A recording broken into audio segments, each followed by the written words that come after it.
હા. નમસ્કાર, સ્વાગત છે આપનું આરબી ન્યૂઝના કાર્યક્રમ કવિતાના સફરનામામાં. હું અશ્વિન રાઠોડ સ્વયંભૂ. આજની મારી રચનાનું શીર્ષક છે ખાખીનું સ્વપ્ન. જે હાલમાં જ પોલીસ દળમાં ભરતી જોરદાર આવવાની છે, એના સંદર્ભમાં યુવાનોને મોટિવેશન કરતી એક કવિતા રજૂ કરું છું કે ભાગો દોડો ઊભા ન રહો, ભાગો દોડો ઊભા ન રહો, અવસર આંગણે આવ્યો છે. ખાખી વર્દી પહેરવા કાજે સમય ટકોરો દઈ લાવ્યો છે. ના રૂકતું ના થમતું, બસ લક્ષ્યને વિંધી નાખતું. છાતી કાઢી મસ્તક ઊંચું, ડરને હવે તું વિંધી નાખતું.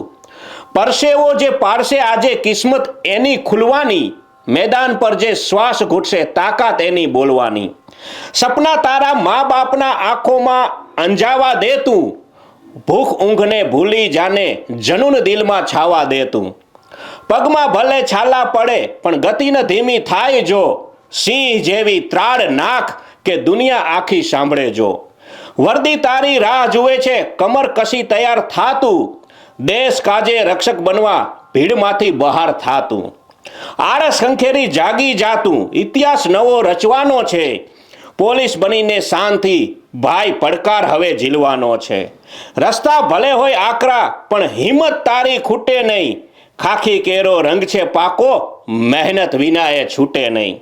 માટે ઉઠ, દોડ અને જીતી લે, મેદાન આખું તારું છે. ખાખી વર્દીની શાન અને સ્વયંભૂ સન્માન આખું તારું છે. તો આ હતી મોટિવેશન કવિતા ખાખીનું સ્વપ્ન, જે મેં આપની સમક્ષ રજૂ કર્યું. નમસ્કાર, અસ્તુ.